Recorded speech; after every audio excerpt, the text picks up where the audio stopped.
Très chers fidèles téléspectateurs, le plaisir est le nôtre. Roman Nabino est belé devant Betandeke Nabino pour Rolanda.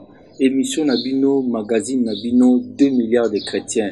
2 milliards de chrétiens, ça 4 autres tombes la combo à Christ, tout étendre le royaume n'a une extrémité monde. 2 milliards de chrétiens, tout est la rubrique déjà, bon message non déjà, les autres ça la pluie n'a bota nango, c'est les rendez-vous avec le Seigneur. Suivons d'abord notre rubrique, les rendez-vous avec le Seigneur, et on se retrouve tout juste après.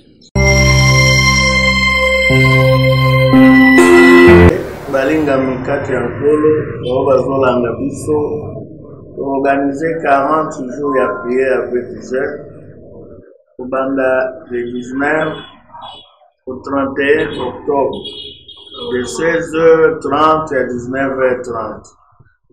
Matin, ils ont pris en charge spirituelle. Nous allons se prendre en charge. Pour ça, pour le comment prier personnellement. Ataba disciple batuna qui est sur là qui s'habille son dengue à tout ça pour s'embêter. Comment prier personnellement, prier en public, prier en famille, dans l'église, comment prier dans l'église, dans l'affliction. Pour ça, en bonga ya passe. Et en fait de compte, total, ça comment Dieu répond à une prière. Amingi balela, baloba, on zambe. Tout ça, mbele ya nolite, neza na lolenge 5, tokola kisayon denge zambe ya nolaka, losambo ya batu. C'est pourquoi tu invité Bino à partir à lundi 19 septembre à 16h30, tout ça, dans la matinée, bandi na avenue Ndombe, numéro 16, référence sur Toza, compage au Timbouti, donc Bosco Timbala, au communaré à Malouek, aux huiles montées au Kende, Malouek à Congoloba, pour na avenue Ndombe, numéro 16, au commun à l'église Zawana, carte Mounene Zaliwana, Yambayo, le Kuroka Matea et Kuedifié yo. Zambe, Azako Zelayo, Koye Malam. Papa, maman, to bengisiyo na église Nabiso à Saint-Capompage, église Oizwami na avenue Nzolana numéro 21, Oyo Kamami na révérend pasteur Ngoyi. To sambelaka chaque jour de 17h à 19h30. Chaque dimanche, tout sambela Nangonga ya 9h30, 12h30, hier Sili. Chaque mercredi, jeudi, vendredi, tout alaka na prophétie, na 10h, 12h. Nous avons musika, soko zumutuka, oyo, ikukumiso magasin. Tunikaka, arrêt à pompage, bakolakisa yo, ozumutuka pompage, okomina arrêt malweka, otumpo moneka. Référence n'est pas moneka.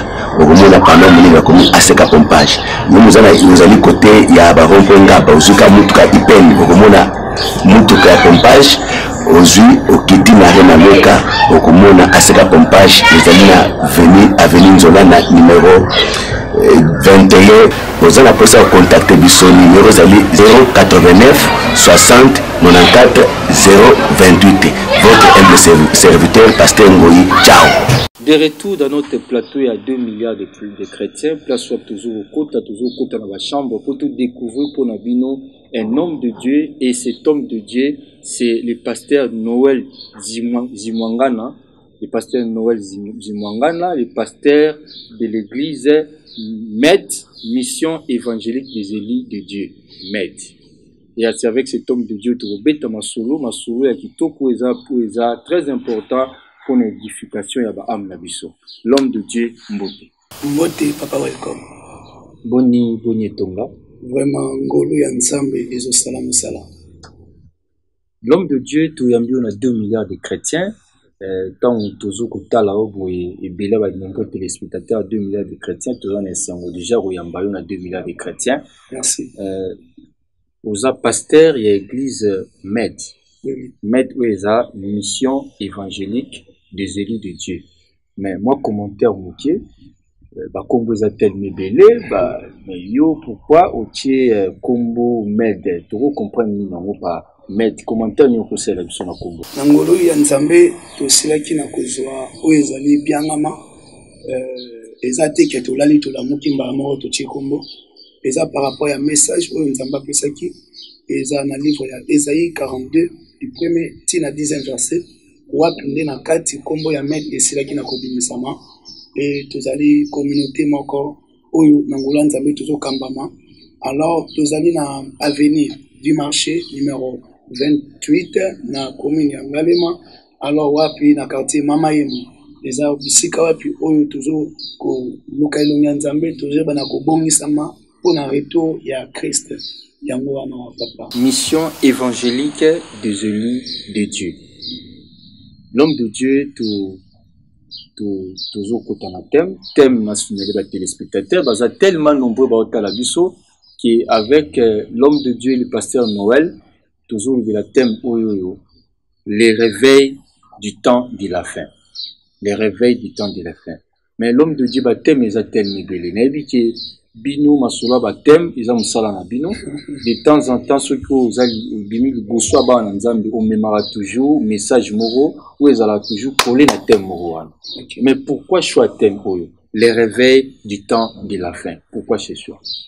Nangolo ya nzambe yende mutu ataki biso à cœur ya kolobela thème wana parce que toujours comme déjà na moment moko oyo bana na nzambe esengeli bazala déjà ko se préparer donc to préparer bana na nzambe enfin que tango yemoko Christ waza mokonzi na biso pe mobikisi na biso tango azoya esengeli azwa biso mais na kati na yango molimo na nzambe atelisaki biso ete eza na bato ebele baza nanu ya kolala oyo esengeli to réveiller bango na monde entier pour que lobi tango azokoya toyebi te tango nini akozonga akoya kaka siko akoya lobi to lobi wana donc il faut to réveiller bana na nzambe pour ne pas que bazala séduit na oyo tozo komona mikolo.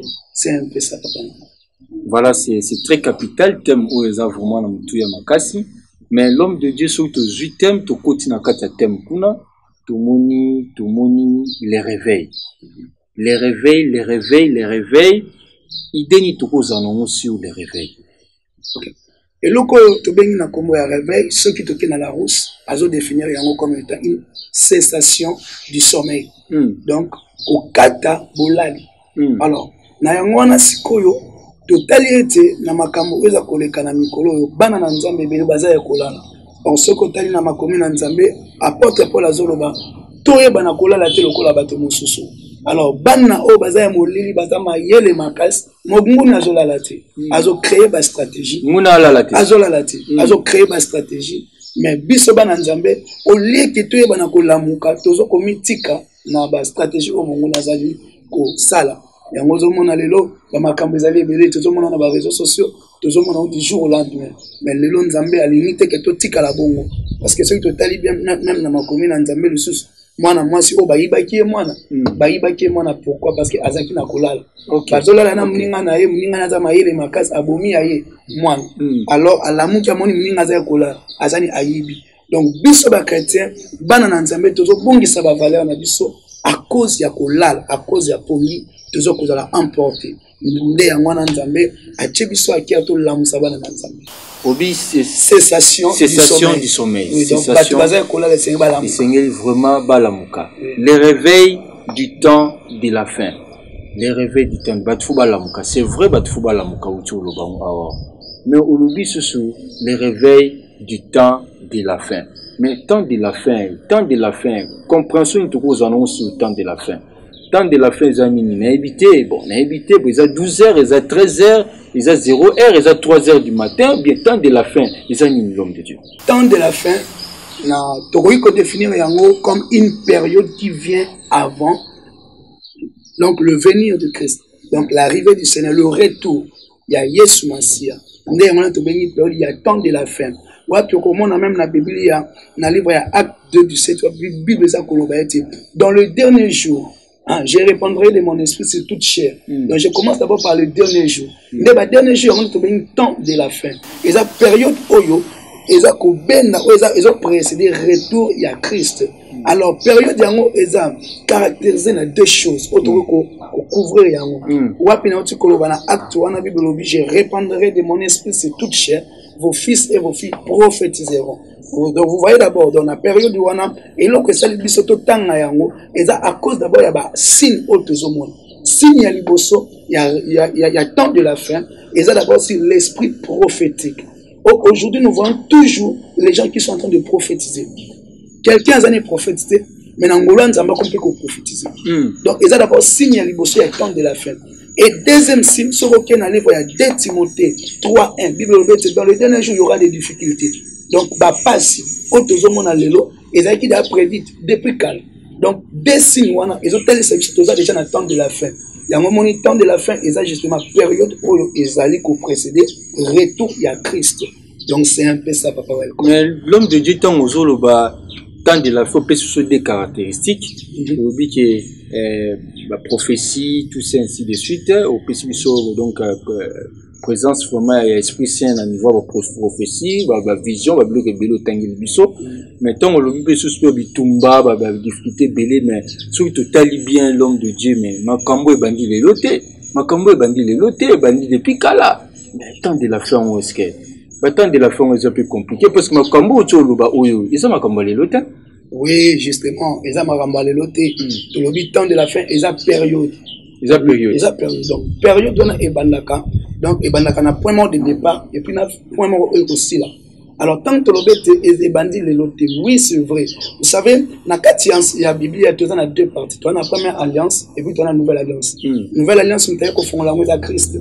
Tu as accès à grâce. Or, grâce, il y a une période où les bandits, c'est qu'on attend de la fin.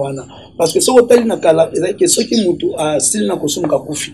Mais na minso be nana yo to sumu ki parfois na makanisi na boloba mais l'on est sali que to sumu ka to kufate c'est parce que toza na tango ya ngolu ce qu'on a tango ngolu wana pe déjà antichrist déjà molimo antichrist abanaki da ko travailler nde ya ngwana ba pasi ba minyoko Christ déjà annoncaki yango ki na ngolo suka ko mona même ba mboka ba guerre ba ni donc mokolo yango déjà banda depuis kala donc Christ sikoyo azokotika biso en vie pour que to se préparer parce que yemo kazo ko loba est-ce que na tango na kozonga na même na kati ba pona na ngai cela veut dire il est en train de donner un peu l'accès na bato o non ba se préparer pour ne pas que ba na kozala surpris que Christ azongi ba lo baté Seigneur biso baté ya biso te ndenge lokola tozabwe makambo tozomona na réseaux sociaux ezo komemela biso évangile jusqu'aux extrémités de la terre pourquoi le jour du jugement ezala te que ngana yo kaka makambo na te les réseaux sociaux englobé biso nyonso donc il y a papa welcome. Le temps de la fin, et banda qui doit déjà Christ à cela qui n'a pas. Attiquer les déjà feu vert, à formoli déjà temps. Mais maintenant, là, tout coûte les Amata Kala. Oh, Amata Kala. Amata Kala. Donc, période nous sommes tous à la tozara na kata temps de la fin. Temps de la fin. Période de grâce. Donc, ngolu na ngolu kaka. Donc, sans yango, eza koufa. Donc, période des abonnements. Donc, et bandi ne bandi temps Christ a mati. Attiquer les biso période, voilà. Alors, tu bandi ko zonga. Tant que monde il revient bientôt. Il revient bientôt, banda qui déjà wana. Donc, si le peuple il revient bientôt.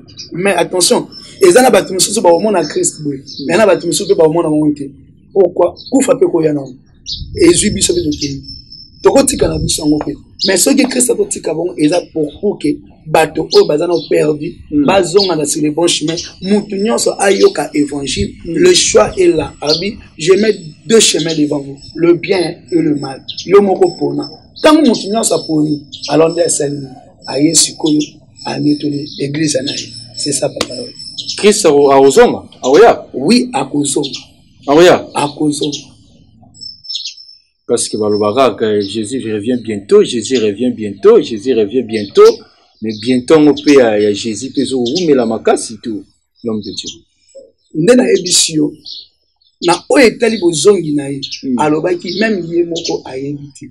Mais tatande asani ayebi moko yango. Ye moko alobalo kwa. Ye moko déjà alobaki abi akozonga lokola moyibi. Donc moko la kozonga eyebani te, akozonga sikonde kato solola. Donc eloko moko ezo ko empêcher te. O teke ngana na bali te, ngana na voti te, yango na ye non akozonga asiko. Mais biso to santo yebana komi bongisa. Yango bi besoin de à chaque fois que votre robe soit blanche. Donc banzamba la biso la toujours pembe, ouais ça signe sanctification parce que ngonga oya kozonga même ngana yo to yebite. To yebite. L'homme de Dieu, c'est vraiment intéressant. Toujours saisir déjà message mais l'homme de Dieu, au lobby, les réveils du temps de la fin. Mais Bolamuki, il y a na temps il y a période à souka. Mais l'homme de Dieu bolamuki tant ozoluba na biso nani yango kolamuka et puis mutala alamuka pona nini nani oya koki kolamuka apôtre Paul alobi réveille-toi toi qui dors. Donc azoko s'adresser na biso ba oyo tondimeli Christ. Donc biso ba oyo toyebi kombo na Nzambe pena ba oyo même ba yebi même pas ko kombo na Nzambe parce que libanda ya Yesu eza kufa. Or kufa wana eza image ya mutu azolala. Quand il parle de la mort, ce n'est pas la mort physique mais la mort spirituelle. Oyo biso ba oyo tozoyeba na ko rêver toyeba na ko sentir toyeba na ko lamuka nani yango eza premièrement biso ba oyo toyebi Christ. Biso toyebi Christ. Oui. Premièrement comme Seigneur et Sauveur. Oui, comme Sauveur et Seigneur na kati ya bomo na biso. Alors tant biso to ko lamuka Christ a dit ça na Pierre ni c'est Pierre quand tu seras affermi aussi tes frères. Alors biso ba oyo déjà to lamuka to ke ne pe ko sa ni ko lamuka so ba oyo baza ko lala ba oyo bazo rêver. Nde yango na siko ensemble na biso no siko sa ni corps du Christ église. Donc yango zo mona ke et rebanda d'abord na mutu moko parce que la vie chrétienne et la vie moko zaka individuelle. Mais l'homme de Dieu biso to lali na biso mais pourquoi faut tout lamuka? Pourquoi il faut tout lamuka biso to lali na biso? Et puis pongi za to quoi l'homme de Dieu. OK papa welcome. Omoni moyibi soki aye ko yiba na ndako. Batu oyo bazaka ko lala approfondi bazaka surpris que moyibi akotaka yibaki ba se défendre te. Akei mais batu oyo babi ke bazaka ko lamuka. Soki moyibi ba bouger ba lamuki ba ko se défendre. Alors Bible dit résister au diable et il fera loin de vous. Alors Bible dit que le diable anguluma kalokola kosi.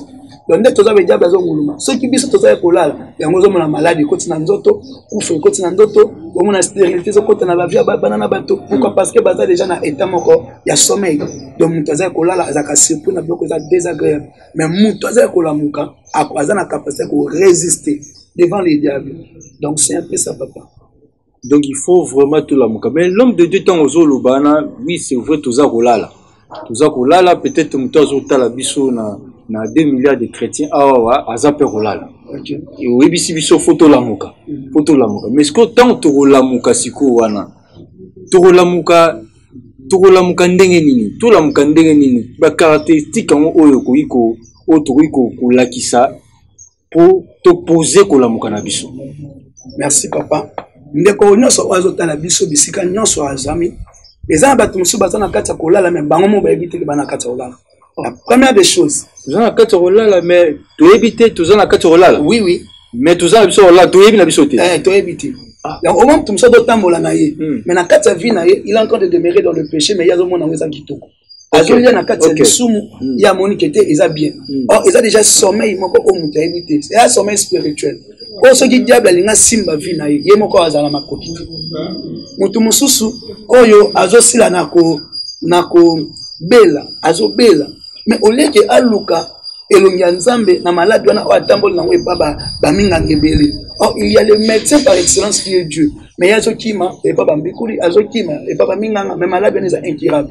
On a monté au bit sans que Nzambe parce que Nzambe ndaza na pièce ya rechange ya nzoto o papa yo sali téléphone na yo oza na pièce ya rechange.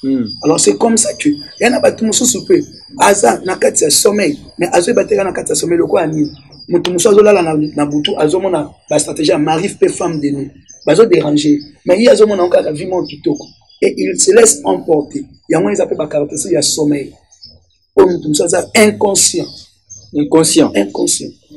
na vie oyo azobika ndeko soki ozomona makambo na vie na wezo ko avancer te yebaki eza na kati ya sommeil parce que mutu na sommeil abujara te. Oui donc il faut qu'on comprenne ba biloko wana ozomeka musala ezosimba te ozomeka ba cop oza licencié mais ozosimba te wana kati ya sommeil il faut te réveiller okosaka Bible veiller et prier. Donc mutu oyo aza ya kolamuka Yesu azotesa tout ça tobongi. Donc mutu aza ya kolamuka azaka toujours intime avec Dieu. Intime avec Dieu. Nous devons veiller et prier. Or la prière est un dialogue entre Moto et Nzambe. So tant que nous sommes en contact avec Nzambe, c'est mon esprit et je recevoir ma cambo au bas va éviter. J'ai un autre ça qui est nazo monde, nazo loba, nazo bouger, nana sommeil. C'est un peu ça papa. L'homme de Dieu c'est vraiment intéressant, mais c'est vrai il faut tout l'amuka. Il faut tout l'amuka et surtout dans le but comme dans temps de la fin. temps de la fin oyo lobi que no ba réalité c'est belé. La réalité c'est bitumba, la réalité c'est belé, même l'esprit de Dieu aussi en termes de vision, de prophétie, ils ont pena installé vraiment makasi. Biso photo la muka, c'est vrai photo la muka. Mais autant y ba comme ba intimité awa. Mais comment tu pouvais quoi arriver yako la muka en termes d'intimité dans Nzambe? Ok, ça va se passer comment? Ok. La première des choses pour que Moutou a comme intime dans Nzambe, et local bosso est sengel Moutou à ça. Alors d'abord, désir wana. Désir. Désir. Parce que, nous avons tambola na kati ya lopango, tope na kati ya quartier, on a yébiti. Nous avons tambola na kati ya quartier, on a yébi angote. Il faut dans le cas Moutou, oyo a yébi quartier, pour que aguide. Donc, mon kilo, toza eza Nzambe. Ceux qui osent intime dans Nzambe, yéba ete orokutana na ba, biloko moko boye. L'action moko na kati ya vie na on a parcours na yo okoloba ke nzamba za la raté on nzamba zali yo nozo bete kara to benga ke Emmanuel le Dieu parmi les hommes so pour qu'on comme intime il faut oyeba na ko désirer yango pe belobete David azoba oui le bonheur et la grâce m'accompagneront tous les jours de ma vie et moi j'habiterai dans la maison de l'Éternel. Donc habiter dans la maison de l'Éternel c'est kotika la tango na kati église mais à cause de la mutumo ko na kati intimité apporte pas lobby prier sans cesse. Donc, cause là toujours le dialogue dans Nzambe, dans le sambo. Mais pourquoi sambo il y a des décisions? Il y a des décisions. Il y a des décisions. Décisions yanga moko. Oui, n'est tout ça que n'a pas nazo bonde la ngana kata mtem. Il y a été quelqu'un qui prier, yes, non. Donc, c'est là tout ça que parfois nazo ko intercéder, parfois yo ko intercéder. Donc la prière ce n'est pas seulement que bana ko ganga bande ko bayo ka banane, non. Aujourd'hui désir, non Seigneur, garde ma vie, protège-moi. Seigneur, enseigne-moi des choses que je ne connais pas. Il a dit il est le rémunérateur de ceux-là qui le cherchent. Ayanolaka, Anza Bababati, Azanza Babagoïti, Azanza Babato Basape. Soko désiré, pour commander un team dans Zambie. Comment de la inardita et nous le battre comme ça un team dans Zambie. Nous le avons bon de la awa, si vous gâtons à bisou de moi, prière, dialogue, tout ça. Si on a passé dans la bataille, il est dans Zambie, on ressemble. Oui, qu'on passe tant, nous n'avons de quoi venir avec toi. Parfois, ils ressemblent, parfois, nous ressemblent. Et ça qui nous l'acceptent dans Zambie, mais en même temps, on s'en Nazanayo. Donc, nous avons la discipline, on a vu que nous avons Nzambe. Parce que dans le temps passé, l'onction était sûre. Mais dans le temps présent, Dieu est en nous. Anakati na biso. Nakati na biso. Anakati na biso. Azobika kati na molimo na Nzambe, yende Nzambe kati na mu. Donc, tant nous avons que nous avons besoin de l'eau. Nous avons dit que nous ne marche pas. Nous avons dit que nous avons besoin de l'eau. Donc, c'est comme ça. Quand passe le temps, il y a des gens qui ont mis dans chambre. Ils ont dit maman n'a pas siliki. Ils ont développé intimité dans Nzambe. Oui, ils ont développé intimité. Moi, 2 heures, 3 heures à prière, tout ça dans la chambre, vous dérangez la tête. Nous avons mis ça niveau intimité dans Nzambe. On a 2 heures, 3 heures. On a journée, toi, a combien d'heures? On a 24 heures. So, donc, on a 1 heure, 2 heures, 3 heures. On a 4 intimité. Parfois, on a beaucoup. Là, nous comprenons. Maman Lali, Banabe Balali, Yozana, Okuna, Moupantina, Nzambe, Nayo, solo. Voilà, c'est pas un problème. Mais pendant la journée, tu peux te dire que je travaille, je fais ceci. Il y a une raison que Bana Nzambe, Bélé, va faire ça. Tu vois, mon temps on doit salater, au moins azole que ça va t'aider l'église. Mais tant où moi comme au sala bon papa moi c'est dernier temps comprenez le travail mais même la carte msala tu peux prier. La carte msala. Oui, papa welcome ce qu'on a un problème moko. Au moins on comme même koloba loba nanzela. Oui. On comprenait vraiment. Mais tant que ça va bien. Comme non, je dois faire ceci, WhatsApp, Facebook, WhatsApp, Viber, YouTube, tout. Non, dans la prière, cause intime dans Nzambe, il est et ça justement que non, je suis avec Dieu, je marche avec Dieu, il est en moi. Si tu as besoin de quelque chose, n'attends pas que le soir. Même dans la minute na kata bis au ko prier. Même na temps au prier, na mo temps au temps au bonde. C'est un peu ça papa. L'homme de Dieu, c'est vraiment très très très intéressant, mais les réveils du temps de la fin. Réveil impact les gens dans la vie nabiso. Tant on le to la muka pour tozo kolala na temps oyo na nini. Si ko réveil ça impact na vie nabiso vraiment. L'homme de Dieu. Impact en mozo ils situé dans niveau ni.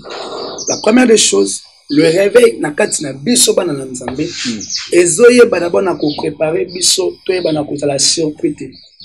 OK. Bana ko la surprise en toutes choses. Parce que quand nous sommes là, na kati ya vie na yo, ngabwe.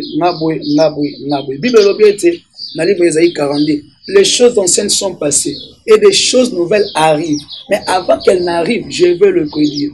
On les a nous amenés dans la côte, yamboli kambo comme yakulax. Le réveil, les autres que va ça été yo oye ba makambo batu suba oye bati. Ok. Deuxièmement, le réveil na kata vie na o et kokomisa yo sentinelle même ya libota na yo. Donc ta famille est la protéger à cause qu'il y a un réveil na yo. Vous comprenez? Parce que je disais dans chaque famille, dans chaque maison, il y a toujours un ange que Dieu prépare, une sentinelle que Dieu prépare. Abi yambo mabeya, yo Seigneur sani au clocher. Ce qui est bêti, yo bato o bazana yo, ba yo ki angote ba kufi, makila na bango ezali kwa mituna ba. Mais ce qui bango ba yo ki angote et que yo po beta kité, makila na bango siko et yali ko na yo. Donc papa welcome toi a réveillé, aza sentinelle déjà. Oui. On l'a surpris. Mais là, comment avant les caméras comme là, je l'ai expérimenté aussi dans ma vie. Okay. Avant que quelque chose est comme, dans mon amour, 3 jours bien avant, 4 jours bien avant, même 1 mois bien avant. Donc Dieu te prépare déjà. Il prépare même déjà ton esprit. Ah, il caméra dans l'autre qui est ah, il connaît. C'est ça le cas d'une personne qui est réveillée. Donc c'est un peu ça, papa.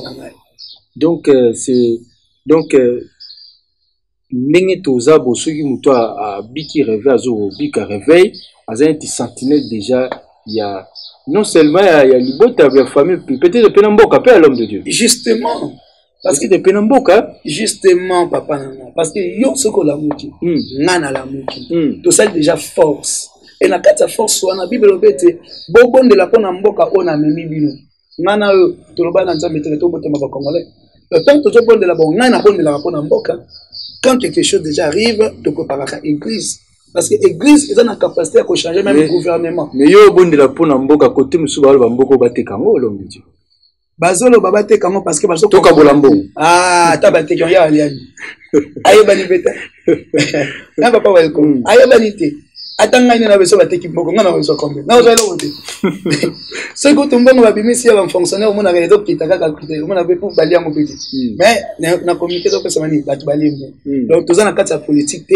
mais toza pour dire que lorsque tozo bonde la pona mboka na biso pe surtout ba sentinelle pour pona mboka mongune lina kota au mona biso tozo bonde la nzambe nzambe pasala ka ba makam Israël yambwa kende bitumba basala ki pendant qu'il na kolukelo nyanzana yango nazo interpeller aussi na ba konzina biso à chaque fois que ba soda baza ko bunda kuna na est il faut tozonga toujours à la source. J'avais aimé ce que le président avait fait tant à comment il président a sangisi basala nzambe a sangisi population geste bien oui.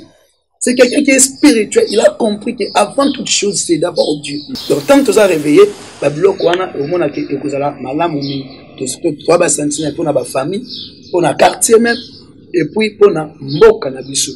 Donc, pour la corps de Christ même, il y a un monde entier. Donc, c'est un peu ça, papa.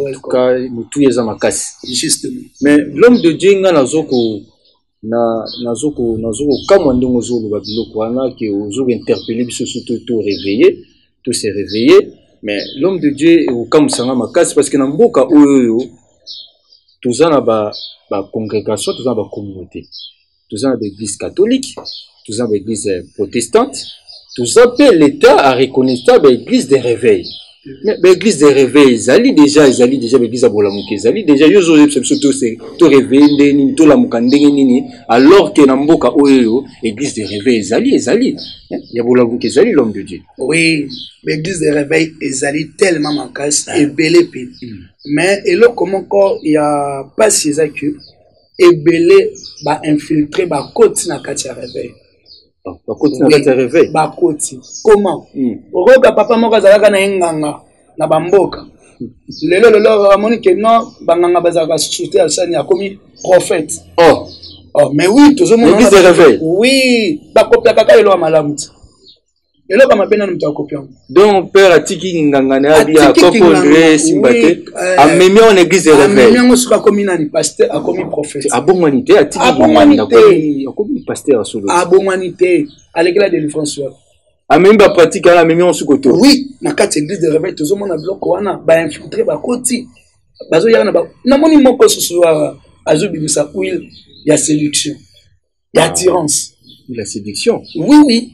et ils ont pas maté ils ont l'obama oui la séduction sunday donc ce qui arrive à l'obéna oza kuilo soko pa koli yango ndoza be ko attirer donc le papa welcome outi na émission mbongo nyonso na mama bana falo kitika o monika jeune fille moi l'équipe a attiré parce que na kuilo wana ce qui yo sikoza réveiller OK mais bah on va réveiller abi arrière de moi Satan accompagne que comment yo to tambola no même kanzi comme kapa mutu wana azana kuila séduction papa makam yango fo biso yango mon tenir réveil ezo to lamuka ben filtre ba koti banganga bazali suite comme ka prophète pasteur nani bo bango wana ba koti na pratique ya mabe na kati ya église mais gloire à Dieu parce que tangu nyoso mungunya ataka ya mabe ya malamu pe babimaka lisusu et puis ya malamu balonga kaka parce que celui qui persévérera jusqu'à la fin sera sauvé et j'interpelle à tous les prophètes à tous les pasteurs ba oyo bazo demeurer na kati ya bonne voie na kati ya doctrine ya malamu papa oui difficulté à temps de la fin ezali mais yeba ke nzambo zo salila nzambo zo luka ako répondre yo ako élever yo ako sala nyoso malamu ko kota na mauvaise pratique te ba mauvaise pratique ona eza pona destruction ya bana na nzambe lobi to lobi wana bampate ya nzambe nzamba kotuna biso bango donc yo papa yo aîné na ngai yo pe collègue na ngai toza na génération moko to demeurer fidèle pa ya nzambe papa ba infiltrer ba côté belé l'église de réveil oui l'église de réveil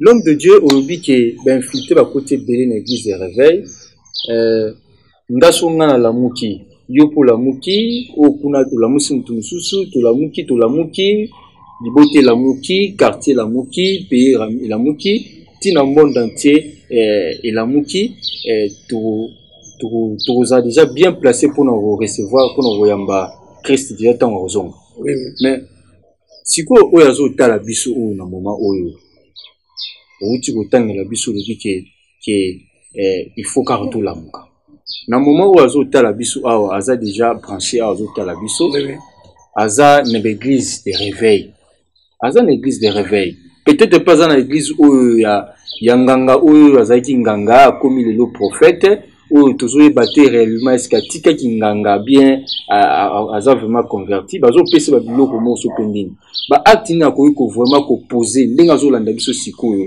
oyo il permettrait un matissa adla muka pour na bela et le quoi liboso pour na ko détecter d'abord batu oyo bazana baza comme ba infiltrer to koyeba banka na bambumu na misala na bango.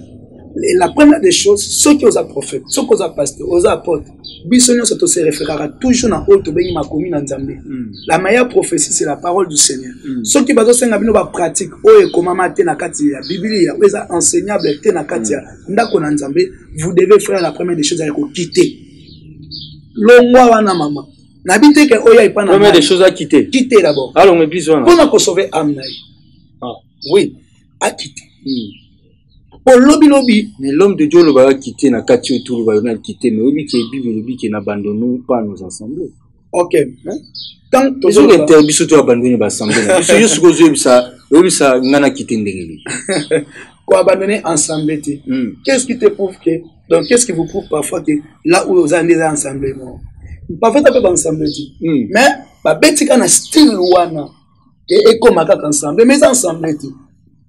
Il y en a qui tant que moni ba mauvaise pratique on ça quitter pour la sauver âme na yo vraiment ce qui les lots aux autres demeurer na place na be okokene pe ka bon na be la première des choses il faut quitter comme machine ba monter maman bima papa bima ils ont pas pratiqué moko ya mabe ils ont mabe mais et non comment ils appellent ça que ba utiliser ka ba bloquer bela mabe papa ba bague magique comment ba mouchoir mabe ezali makama mabe ezali mais muto aussi ko aza déjà emprisonné quelque part wana pourquoi quitter aux passe il faudrait que muto na d'abord réveiller mais pour que muto na la réveiller c'est la conscience na yemoko attendez non je vais vraiment faire ma part des choses donc trop c'est trop pour lobby awa Christ sera zoni maman okota li felo na ba mauvaise pratique au mozoye bana kolanda wana il faut que changer quitter d'abord et tant au quitter il faut qu'on se réfugie quelque part moli monanzambe oaza kati na yo ata li chesika malamu ya kozania kokota nde par là siko kozwa paix du cœur C'est ça, papa n'a pas. Voilà en termes d'église, église locale. Oui, oui. Au côté. Oui, oui, au côté. Mais avant Kota, il faut Saint-Esprit à guider. Parce que je sais que c'est le chemin, la vérité et la vie. Quand tu as déjà Christ en toi, tu es déjà dans le bon chemin. Mais à conduire Yosiko, mais si vous avez vie. C'est ça, papa. Quitter. Et là, ça est grave, vous avez quitté. Mais ceux qui ont quitté, on a quitté, na quitté, na place wana, na comme ma peu tutouana pe na ke na wa. Oui. Attends na quitté na ngai. Mais je suis toujours sous contrôle ya mutwana sous les dans le monde moi. Justement, na kati ya convertir et dans le la mwana azofa ne pas papa na bango. Tant mwana comme na capacité à kolongwa et pas papa parent. Il passe à accueillir, à s'attacher à la femme, il passe à cette alliance. Donc, il y a capacité aussi, il y a possibilité pour que notre Dieu est le restaurateur, à restaurer vie. Tout ce que tu avais perdu là-bas, il y a une chance, il y a une bana, il y a une comme tu utilises même étoile nabino. À tous les personnes qui quitté et tu verras que le restaurateur Azawana a restaurer vie. Dieu va restaurer. Il va restaurer, il peut tout. Rien n'est impossible à Dieu. Tout ce que tu as perdu, maman, tout ce que tu as perdu, papa, na kati c'est comme ma belle place aux alaki. Et ben, qui nzambe, oyo teli likia, et ben, tu as restaurer. C'est ça, papa, ouais. À restaurer. À restaurer. Tellement confiant. L'homme de Dieu te commis vraiment na souka déjà, il y a 2 milliards de chrétiens. Na biso, émission, na biso, 2 milliards de chrétiens. Na là où s'adresser, na ba nombreux téléspectateurs, ba otala biso, baza vraiment branché dans le moment où ils baza scotché. Bazolanda 2 milliards de chrétiens, où va s'appeler thème les réveils du temps de la fin. Va retenir nini na message où kolo atina mutema nosiko. Vraiment na yeko révéler sous biso banson bana na nzambe ba oyo basila ki na kolembisama à cause de la difficulté à temps de la fin. Pasi ekoti kolela maladie nyonso ekoti parce que ba infiltrer baza makasi na kati ya makambo oyo. Donc tant na biso c'est difficile. Mende konanga Bible obete quiconque invoquera le nom du Seigneur Jésus-Christ sera sauvé. Donc na kati ya vie na yo eloko oyo diable abundisaka d'abord ya liboso, c'est d'abord ton intimité avec Dieu. Donc je te réveille aujourd'hui yo olemba ki na prière, yo olemba ki à cause de ba problème ya ba difficulté. Réveille-toi mon frère, réveille-toi maman. Situation oyo zo lekisana, il y a que Dieu qui peut te délivrer. Alors comme il est misamate parce que bato mosu basili na kofinga, bato basili na koyina, bato bakomo osala bo ndeko, to komi na temps moko oyo diable azo coopérer. Mais biso bana na nzambe, ceux qui t'ont réveillé, au cause na capacité à résister.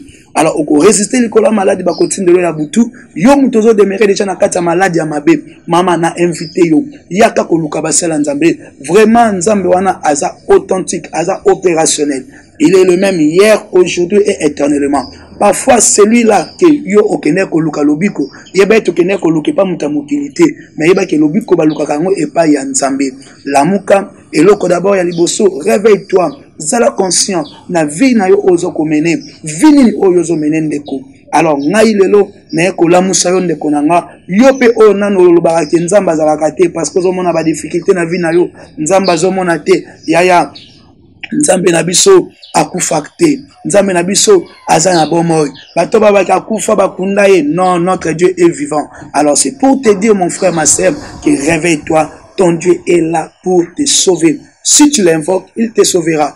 Yokaka bato ba témoignage, tout mon appelle ba témoignage, ozangi bana, nzamba pesaka bana, ozangi musala nzamba pesaka. Oh non, tu veux aussi demeurer na kati ya sanctification, mais ozoko kate. Bible dit sans moi vous ne pouvez rien faire. Tu prends des décisions pour abandonner certaines choses, mais tu n'arrives pas parce que ozo luka ocha yango na makasi nomoko. Le temps de la fin, et ce n'est que le Saint-Esprit yende a guider. Le Saint-Esprit yende a kamba. Le Saint-Esprit yende a konza. Alors na yango wana parfois ozangi esika oya kozwa nourriture spirituelle. D'abord, il y a la première des choses, essayer d'abord être enseigné. Alors parfois ozangi esika kozala enseigner to inviter na kati ya église merde, oza mission évangélique des élus de Dieu. Je parle à un élu de Dieu. Un élu d'abord c'est quelqu'un dont Dieu a donné d'abord la vie, parce que la sélection de la vie que nous avons, c'est d'abord une sélection de la grâce. Donc tant que oza élu, la première des choses ce n'est que la vie que Dieu te donne. Je t'invite chaque mardi, jeudi et dimanche.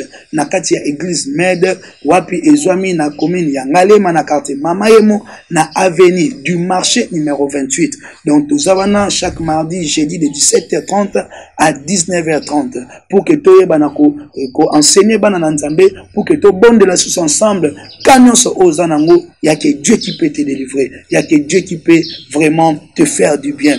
Donc, bien aimé, kola la te, moment eza mabe, moment eza tellement bizarre, ba infiltré ba kotina makambo nzambe, tozana numéro eza permanent eza plus 243 89 77 94 674 na bandeli, plus 243 89 77 94 674 tozawana pona bino nyonso bana na nzambe ezala na butu benga biso parce que biso tokozala juger par rapport ya ba âme oyo nzambe asili na kopesa biso. Vraiment que notre Dieu vous bénisse. Fidèles téléspectateurs, tout comme na souka ya magazine na biso à 2 milliards de chrétiens ou yambaki pona bino l'homme de Dieu le pasteur Noël Zimwangana, le pasteur visionnaire de l'église Med, mission évangélique des élus de Dieu. Et avec cet homme de Dieu, tout le thème très spécial pour Nabiso, et ça, le réveil du temps de la fin. L'homme de Dieu à la Moussibiso, à lui vraiment tout la mouka, tout la moussapo aza pembeni, ngasu ina la mouki, yopa la mouki, mtso la mouki, tout la mouki biso na Congo.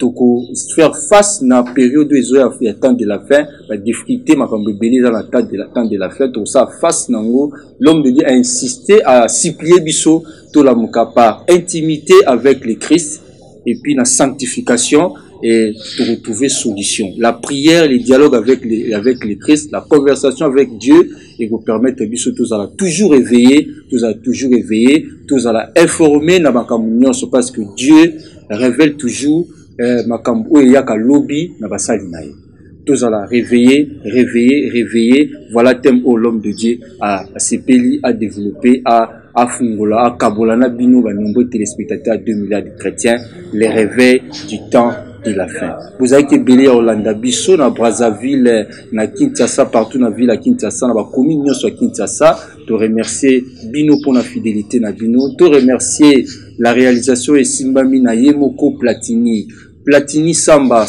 Platini et puis Bino na Bisso Bouibikaka complicité. Te fixer rendez-vous prochainement avec le même plaisir. Ciao.